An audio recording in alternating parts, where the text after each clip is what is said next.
ಮಾಜಿ ರಾಜ್ಯ ಕಾರ್ಯದರ್ಶಿ ಹುಟ್ಟು ಹೋರಾಟಗಾರ ನಿತ್ಯಾನಂದ ಸ್ವಾಮಿಯವರ ನಿಧನಕ್ಕೆ ಅಂತಿಮ ನಮನ. ಬೆಂಗಳೂರು. ಸಿಪಿಐಎಂ ಪಕ್ಷದ ರಾಜ್ಯ ಮಾಜಿ ಪ್ರಧಾನ ಕಾರ್ಯದರ್ಶಿ, ಕರ್ನಾಟಕ ಕೃಷಿ ಪ್ರಾಂತದ ಹಿರಿಯ ಮುಖಂಡ ಹಾಗೂ ಗಂಗಾವತಿಯ ಮರಕುಂಬಿ ಗ್ರಾಮದ ಅಸ್ಪೃಶ್ಯತೆಯ ಆಚರಣೆಯ ವಿರುದ್ಧ ದಶಕಗಳ ಕಾಲ ಹೋರಾಟ ಮಾಡಿದ ನಿತ್ಯಾನಂದ ಸ್ವಾಮಿ ನಿಧನದಿಂದಾಗಿ ಪಕ್ಷದ ಕೆಂಪು ನಕ್ಷತ್ರವನ್ನ ಕಳಚಿಕೊಂಡಂತಾಗಿದೆ ಎಂದು ಪಕ್ಷದ ಹಿರಿಯ ಮುಖಂಡ ಚಂದ್ರಪ್ಪ ಹೊಸಕೇರ, ನಿರುಪಾದಿ ಬೆಣಕಲ್, ಬಸವರಾಜ್ ಮರಕುಂಬಿ ಮತ್ತು ಹುಸೇನಪ್ಪ ಗಾಳಮ್ಮಗುಡಿ ಕ್ಯಾಂಪ್ ಮಾತನಾಡಿದರು. ಅವರು ಬೆಂಗಳೂರಿನ ಮಹಾಲಕ್ಷ್ಮಿ ಲೇಔಟ್ ಸಿಪಿಎಂ ಪಕ್ಷದ ಎಂಎಸ್ ಕಾರ್ಯಾಲಯದಲ್ಲಿ ನಿತ್ಯಾನಂದ ಸ್ವಾಮಿಯವರ ಅಂತಿಮ ದರ್ಶನ ಪಡೆದು ಗೌರವ ಸಮರ್ಪಿಸುವುದರ ಮೂಲಕ ಮಾತನಾಡಿ, ಸಿಪಿಐ ಪಕ್ಷ ಸೇರಿದಂತೆ ರೈತ, ಕೃಷಿ, ಕೂಲಿ ಕಾರ್ಮಿಕರ ಸೇರಿದಂತೆ ಅಂಗಸಂಸ್ಥೆಗಳ ಸಮಸ್ಯೆಗಳಿಗೆ ಹೋರಾಟದ ಮೂಲಕ ಧ್ವನಿ ಎತ್ತಿ ಸರ್ಕಾರದ ಗಮನ ಸೆಳೆದು ಪರಿಹಾರ ಕಲ್ಪಿಸುವ ಸರಳ ಸಜ್ಜನಿಕೆಯ ನಾಯಕರಾಗಿದ್ದರು. ಈ ಸಂದರ್ಭದಲ್ಲಿ ಗಂಗಾವತಿಯಿಂದ ಪಕ್ಷದ ಹಲವು ಮುಖಂಡರುಗಳಾದ ನಿರುಪಾದಿ ಬೆಣಕಲ್, ಬಸವರಾಜಿ ಮರಕುಂಬಿ, ಹುಸೇನಪ್ಪ ಹಾಗೂ ಸಿಪಿಐಎಂ ನೂರಾರು ಸಂಖ್ಯೆಯ ಕಾರ್ಯಕರ್ತರು ಅಂತಿಮ ದರ್ಶನ ಪಡೆದು ಗೌರವ ಸಮರ್ಪಿಸಿದರು.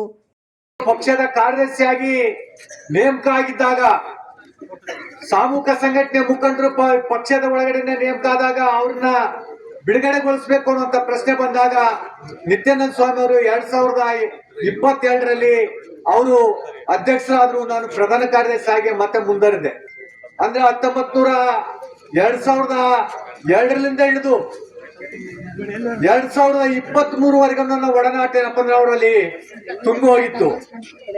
ಅವರು ನನಗೆ ಹಾಕಿಕೊಟ್ಟಂತ ಮಾರ್ಗದರ್ಶನ, ಅವರು ಬರ ಮತ್ತು ನನಗೆ ಕೊಟ್ಟಂತ ಆತ್ಮವಿಶ್ವಾಸ, ಚರಿತ್ರೆ ತುಂಬಾ ಅಗಾಧವಾಗಿತ್ತು. ಮತ್ತು ಇಬ್ರು ಜಗಳ ಮಾಡ್ತಾನಿದ್ದೀವಿ.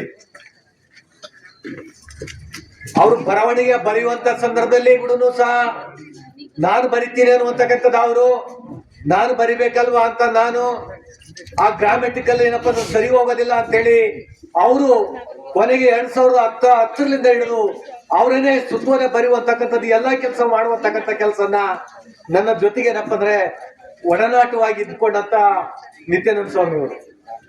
ಆ ನಂತರದಲ್ಲಿ ಅವರು ಅನುಭವಗಳನ್ನ ಕೇಳ್ತಾನಿದ್ದೆ. ನೀನ್ ಚರ್ಚ್ ಪಾದ್ರಿಯಾಗಿ ಸೌದತ್ತಿ ಒಳಗಡೆ ಇದ್ದಿದ್ರೆ ನೀನು ಭಕ್ತಿಗೆ ಸುಮಾರು ಜನ ಭಕ್ತಾದಿಗಳು ಇರ್ತಿದ್ರು. ಅದು ಬಿಟ್ಟು ಇಲ್ಲಿ ಯಾಕೆ ಬಂದಿ ಅಂತ ಹೇಳಿದಾಗ ಅವ್ರು ನನಗಿದು ಮುಖ್ಯ, ಆ ಮಠ ಮುಖ್ಯ ಅಲ್ಲ ಅನ್ನುವಂತಕ್ಕಂಥದ್ದು.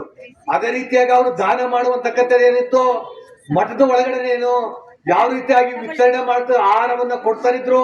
ಅದೇ ರೀತಿಗೆ ನಮ್ಮ ಅವರು ಸ್ವಾಮೀಜಿಯಾಗಿ ಕಾವಿ ಬಟ್ಟೆ ಧರಿಸಿಕೊಂಡು ಬಂದಂತ ಸಂದರ್ಭದಲ್ಲಿ ಈ ಕಾವಿ ಬಟ್ಟೆ ಧರಿಸಿಕೊಂಡಿರ್ತಕ್ಕಂಥವ್ರನ್ನ SFI ಒಳಗಡೆ ಯಾಕೆ ಬಂದಿದಾರ ಅನ್ನುವಂತಕ್ಕಂಥ ಅನುಮಾನನ ಕಾಡ್ತಾನಿತ್ತು. ಅವಾಗ ನಾನು ಬೈರೆಡ್ಡಿ ಅವ್ರಿಗೆ ಹೇಳಿದೆ, ಸ್ವಾಮೀಜಿ ಅವ್ರನ್ನು ಬಂದಿರುವಂತಕ್ಕಂಥ ಇವ್ರನ್ನ ಮತ್ತೆ ಏನಾದ್ರು CIಗಳು ಆಗಿ ಅವ್ರನ್ನೇನಾದ್ರು ನಿಮ್ಗೆ ಕರೆಸಿದ್ರೆ ಅನ್ನುವಂತಕ್ಕಂಥ ಇದನ್ನ ನಾನು ಕೇಳ್ತಾನಿದ್ದೆ. ಆದ್ರೆ ಅವ್ರು ಹೇಳಿದ್ರು, ಇಲ್ಲ ಅವ್ರು ನಮ್ಮ ಸಂಗಾತಿ, ಅವರು ನಮ್ಮ ಒಡನಾಡಿಗಳು ಅನ್ನುವಂತಕ್ಕಂಥ ಮಾತನ್ನ ಹೇಳಿದ್ರು.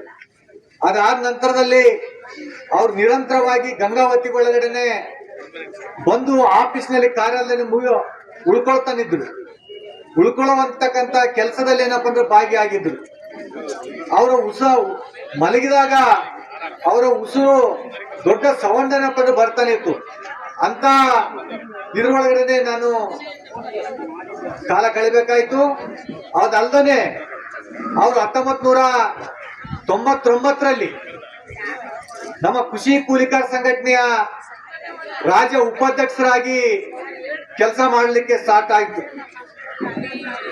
ಅಧಿಕೃತವಾಗಿ 1999ರಲ್ಲಿ ನಮ್ಮ 2ನೇ ರಾಜ್ಯ ಸಮ್ಮೇಳನ, ಕೂಲಿಕಾರ ಸಂಘದ ರಾಜ್ಯ ಸಮ್ಮೇಳನ ಆಯ್ತು.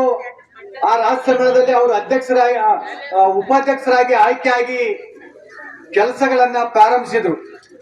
ಅವ್ರ ಜೊತೆಗೆ ಆ ಟೈಮ್ನಲ್ಲಿ ಆನಗಲ್ನಲ್ಲಿ ನಡೆದಿರ್ತಕ್ಕಂಥ ಭೂಮಿಯ ಹೋರಾಟ, ಭೂ ಚಳವಳಿ ಏನಿತ್ತು, ದೊಡ್ಡ ಚಳವಳಿ, 500 ಎಕರೆ 600 ಎಕರೆ ಭೂಮಿಯನ್ನ ಕೊಡಿಸಿರುವಂತಕ್ಕಂಥ ಉದಾಹರಣೆ ಆಗಿನ ಕಾಲಘಟ್ಟದಲ್ಲಿ ನಿತ್ಯಾನಂದ ಸ್ವಾಮಿ ಮತ್ತು GN ಅವರು ಆ ಟೈಮಲ್ಲಿ ಓಡಾಡುವಂತಕ್ಕಂಥ ಸಂದರ್ಭದಲ್ಲಿ ಅದು.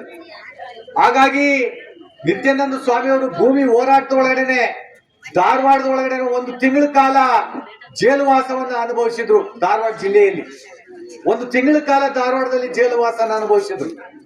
ಅದಾದ ನಂತರದಲ್ಲಿ ಅವರು ಕೃಷಿ ಕೂಲಿಕಾರ ಸಂಘಟನೆ ಒಳಗಡೆ ಸಕ್ರಿಯವಾಗಿ ರಾಜ್ಯದಲ್ಲಿ ಓಡಾಡ್ಲಿಕ್ಕೆ ಪ್ರಾರಂಭಿಸಿದ್ರು. ಅದಲ್ದನೆ ಅವರು